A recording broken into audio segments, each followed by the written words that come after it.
नमस्कार विद्यार्थियों, स्वागत है आप सभी लोगों का आरएस बाबा पर। आज ये क्लास जो है वो मैंने खुद ने प्रिपेयर की है।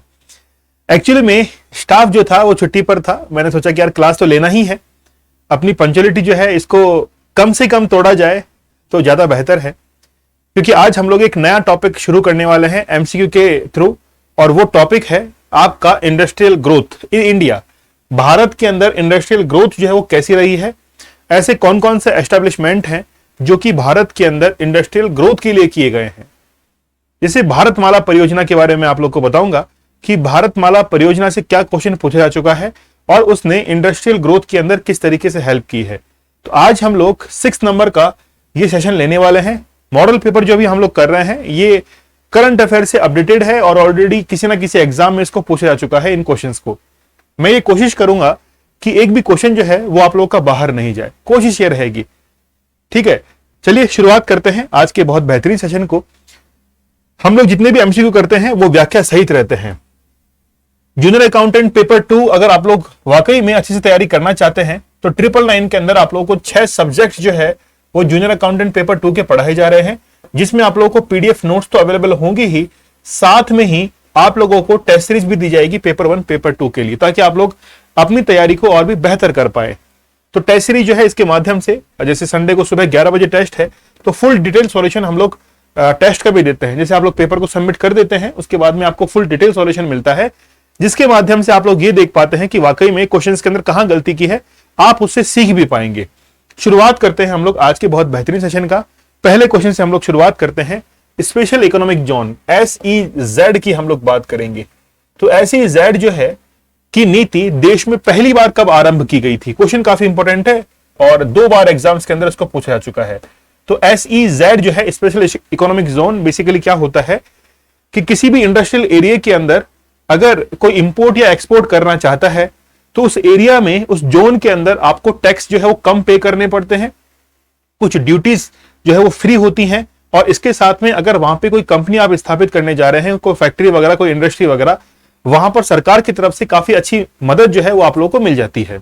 तो हम लोग देखते हैं कि स्पेशल इकोनॉमिक जोन जो है वो पहली बार वर्ष 2000 के अंदर आया था।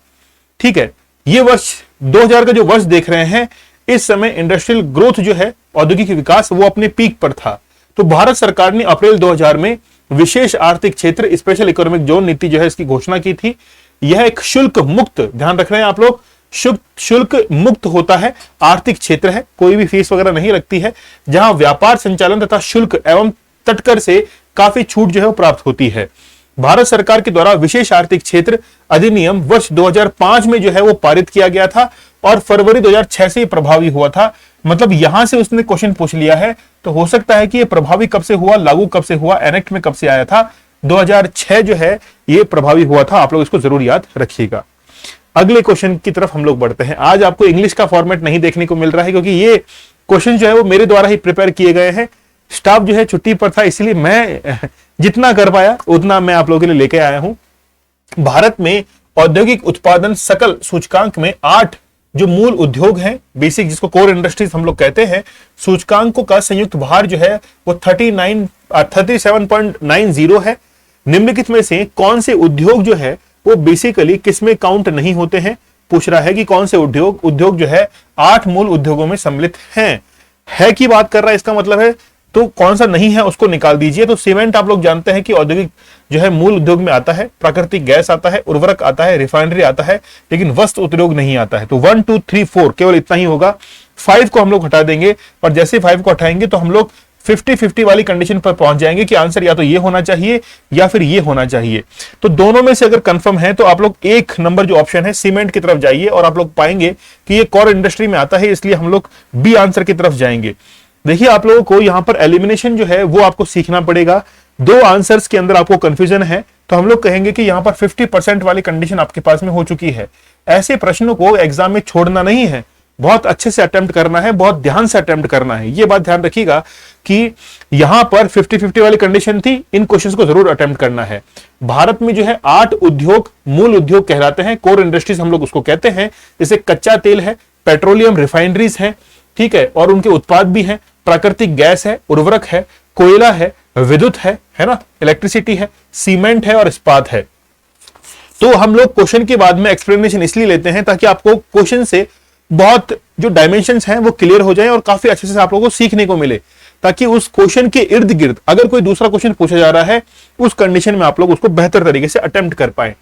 थर्ड क्वेश्चन देखिए, आरएस 2021 के अंदर आ चुका है। इसको जानबूझ के लिया गया है क्वेश्चन को, ताकि आप लोग की तैयारी जो है वो और भी अच्छे से हो जाए, प्रश्न जो है आपको पता लगे।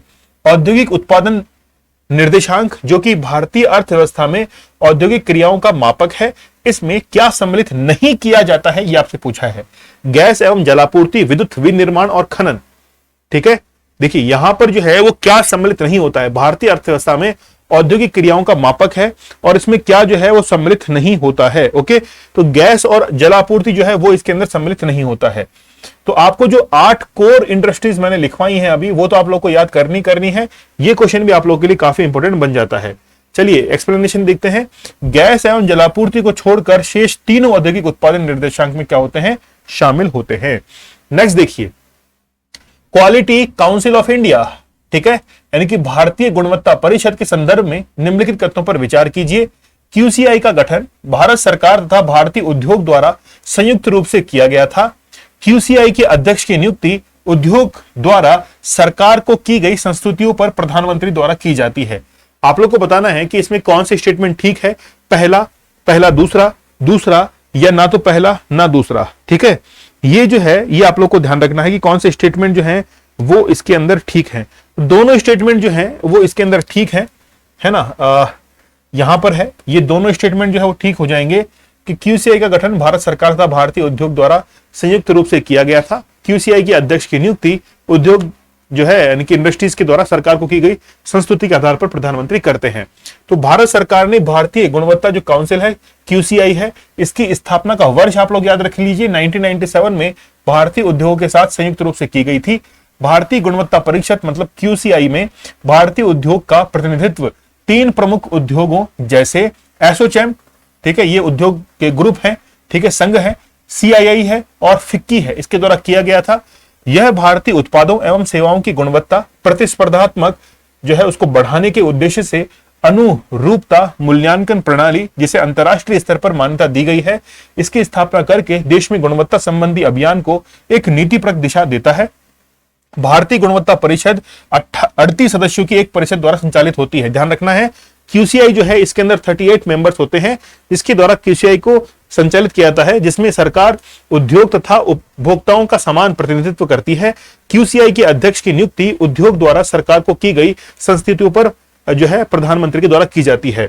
आप लोग मुझे कमेंट सेक्शन में इसका आंसर जरूर कीजिएगा, आपके आंसर का मुझे इंतजार रहेगा कि क्यूसीआई के वर्तमान में अध्यक्ष कौन है। सर्च करें, किसी से पूछें, और अगर याद है तो मुझे कमेंट सेक्शन में इसका आंसर जरूर करिएगा। अगला क्वेश्चन देखिए, निम्न में से कौन सा एक औद्योगिक विकास के लिए प्रोत्साहित जो है वो नहीं है, मतलब उद्योग जो है उसको प्रोत्साहित नहीं करता है। ठीक है, औद्योगिक विकास के लिए मतलब 4 ऑप्शन आप लोग के पास में है। जैसे मेक इन इंडिया है, ये तो करेगा ही करेगा। ईज ऑफ डूइंग बिजनेस है, ये बेसिकली एक इंडेक्स होता है जिससे औद्योगिक विकास जो है इसका हम लोग मूल्यांकन कर सकते हैं। स्टार्टअप इंडिया है, डिजिटल इंडिया जो है, इन चारों के अंदर अगर हम लोग देखें सबसे कम जो हेल्प करेगा वो डिजिटल इंडिया एक मिशन है। इस मिशन के तहत डिजिटली जो है वो इंडिया को स्ट्रॉन्ग करना है, ना कि औद्योगिक विकास को इसको बढ़ावा देना है। ठीक है, तो औद्योगिक विकास को बढ़ावा जो है बाकी 3 तो दे रहे हैं, एक नहीं दे रहा है, डिजिटल इंडिया। देखिए, उपयुक्त दिए गए विकल्पों में डिजिटल इंडिया प्रोग्राम भारत सरकार का एक प्रमुख कार्यक्रम है, जिसमें भारत को डिजिटल रूप से सशक्त समाज और ज्ञान अर्थव्यवस्था में बदलने का दृष्टिकोण निहित है। इसका उद्देश्य है सरकारी विभागों को देश की जनता से जोड़ना और यह सुनिश्चित करना है कि बिना कागज के इस्तेमाल के सरकारी सेवाएं इलेक्ट्रॉनिक रूप से जनता तक पहुंच सके। इसका एक अन्य उद्देश्य ग्रामीण इलाकों को हाई स्पीड इंटरनेट के माध्यम से जोड़ना भी है। डिजिटल इंडिया जो है उसके 3 कोर जो है घटक हैं, मतलब इसका बेसिकली उद्देश्य आप लोग यहां पे पढ़ सकते हैं। पहला है डिजिटल आधारभूत ढांचे का निर्माण करना, दूसरा है इलेक्ट्रॉनिक रूप से सेवाओं को जनता तक पहुंचाना, और तीसरा है डिजिटल साक्षरता। ये 3 कंपोनेंट जो है यू मस्ट नो। चौथा है शेष अन्य 3। पहले मेक इन इंडिया, कारोबार में सुगमता, ईज ऑफ डूइंग बिजनेस, एवं स्टार्टअप इंडिया, निवेश में संवर्धन से संबंधित है। ये आप लोग को बड़े अच्छे से याद रखना है, बहुत अच्छा इस एक्सप्लेनेशन है। ठीक है, चलिए, मेक इन इंडिया कार्यक्रम कब शुरू किया गया था? अगर आप लोग को पता हो 2014 के अंदर मोदी जी की गवर्नमेंट आई थी, लगभग 19 मई की वो डेट थी जिस समय इलेक्शंस जो है रिजल्ट आए थे, और लगभग मुझे जहां तक पता है कि 23 मई के आसपास उन्होंने शपथ ग्रहण किया था। तो मई के बाद में जो है सितंबर तक उन्होंने इंतजार किया और मेक इन इंडिया का प्रोग्राम जो है घोषित कर दिया था। अगस्त के अंदर 15 अगस्त को उन्होंने लाल किले से जो है अनाउंस किया और उसके बाद में सितंबर से जो है इसको आरंभ कर दिया था, जहां तक मुझे याद है। ठीक है, प्रधानमंत्री नरेंद्र मोदी जी के द्वारा मेक इन इंडिया कार्यक्रम सितंबर 2014 में प्रारंभ किया गया। इस कार्यक्रम का उद्देश्य भारत को एक प्रमुख निवेश गंतव्य तथा विनिर्माण, डिजाइन तथा नवाचार के वैश्विक केंद्र के रूप में प्रचारित करना है। अगला क्वेश्चन देखिए, नीचे दिए गए क्रेडिट रेटिंग एजेंसी पर विचार कीजिए। बेसिकली ये क्या है, इनके कालक्रम, कब इसकी स्थापना हुई है उसके अकॉर्डिंग हमको अरेंज करना है। ठीक है, तो ये सारी की सारी, जैसे हम लोग बात करें केयर की, इकरा की, है ना, और हम लोग बात करें क्रिजाल की, ये सब क्या है, क्रिजिल, ये सब क्रेडिट रेटिंग एजेंसी है। जितने भी बड़े बड़े इंडस्ट्रीज होते हैं, या हम लोग कहें कि जब इकोनॉमिक ग्रोथ की बात आती है कि कौन कितनी दर से विकास करेगा, तो इनका एक आकलन होता है कि भारत के अंदर इतना विकास होने वाला है। तो अगर आपको वर्ष भी याद नहीं है तो क्रिजाल जो है वो सबसे पुराना है इसके अंदर। ठीक है, तो थर्ड नंबर पहले आएगा, तो थर्ड नंबर 2 जगह पहले है ना। और अब देखिए, या तो अब आंसर ए होगा या फिर बी होगा। एलिमिनेशन राउंड है, मतलब 50% आपके पास में चांस है कि क्वेश्चन सही जाएगा। ऐसे क्वेश्चन को जरूर अटेम्प्ट जो है वो करना चाहिए। ठीक है, ऐसे क्वेश्चन को आप लोग जरूर अटेम्प्ट करें। क्या आंसर हो जाएगा, 3, 2, 1 इकरा, और फिर केयर जो है इसकी स्थापना की गई थी। तो देखिए, केयर जो है इसकी 1993 के अंदर, फिर इकरा की 1991 में, और क्रिजाल जो है 1987 के अंदर इसकी स्थापना की गई थी। ये मुझे याद था क्योंकि जो है क्रिजाल बहुत सारे रेटिंग एजेंसीज यानी कि रेटिंग्स वगैरह देता रहता है इंडस्ट्रीज के लिए। ठीक है, ओके, आगे देखिए, निम्नलिखित में से भारत का कौन सा औद्योगिक आर्थिक गलियारा जापान के सहयोग से विकसित किया जा रहा है।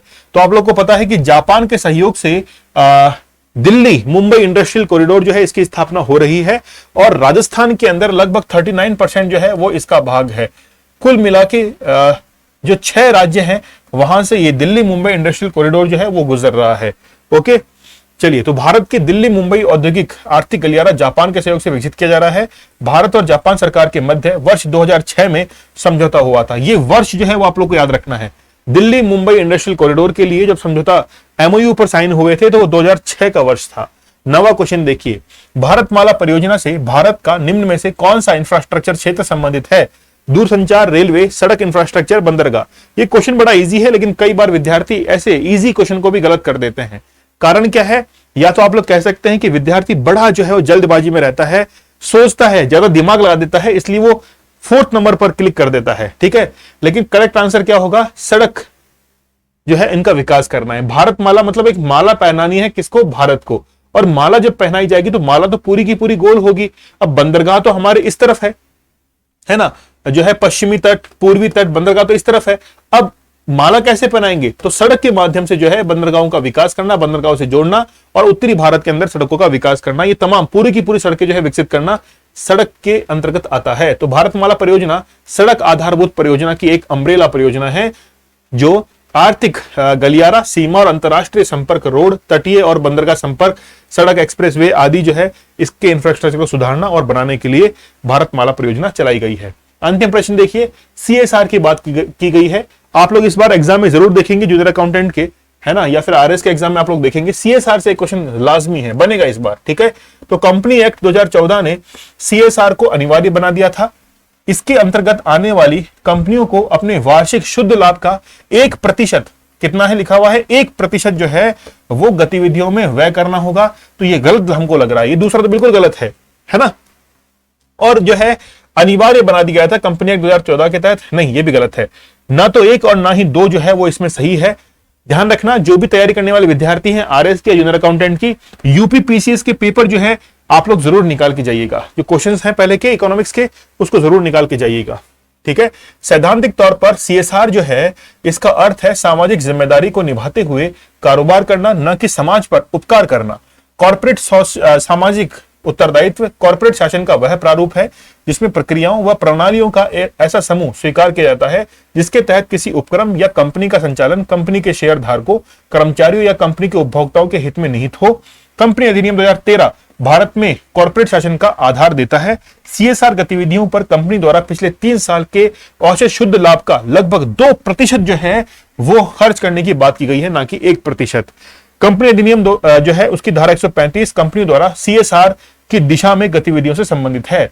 ठीक है, तो यहां पर गलती क्या थी? 2014 जो है कंपनी एक्ट उसको आधार बनाया गया था, नहीं 2013 को आधार बनाया गया है। और 2% जो है वो बेसिकली क्या होता है कि जैसे मान लीजिए कोई कंपनी है लगातार 3 साल से मुनाफे के अंदर है, 500 करोड़ से अधिक का उसने बिजनेस किया है, तो फिर वो अपने 3 साल के प्रॉफिट का 2% जो है वो समाज के कल्याण के लिए, स्कूलिंग, कॉलेज है ना, इंफ्रास्ट्रक्चर के लिए, उसके लिए वो पैसा खर्च करते हैं। चलिए, लेक्चर काफी छोटा था, आप लोग जूनियर अकाउंटेंट की तैयारी कर सकते हैं। पेपर 2 के लिए 999 में आप लोगों को पूरे के पूरे 6 सब्जेक्ट्स मिलेंगे। इसके साथ में पेपर 1 पेपर 2 की टेस्ट सीरीज भी आपको दी जाएगी। संडे को सुबह 11 बजे टेस्ट है, टेस्ट के जस्ट बाद ही आपको एक फुल डिटेल सॉल्यूशन भी दे दिया जाएगा। जो भी विद्यार्थी चैनल के ऊपर नए हैं, एक बार आप लोग जरूर सब्सक्राइब कर दीजिए। सेशन कैसा लगा मुझे आप लोग कमेंट सेक्शन में जरूर बताइएगा। हमारे पास में सदस्य कम है, आप लोग को पता है, सब्सक्राइबर कम है, बहुत कम लोग हमारे पास में है, लेकिन फिर भी मेहनत काफी अच्छी की जा रही है। आप जो है वो और भी इसके अंदर मेंबर्स को जोड़िए, है ना, परिवार जो है थोड़ा सा बड़ा और करिए, आप लोग सहयोग लगेगा आप लोगों का। चलिए मिलते हैं हम लोग नेक्स्ट सेशन में, ठीक है, करेंगे सब्सक्राइब।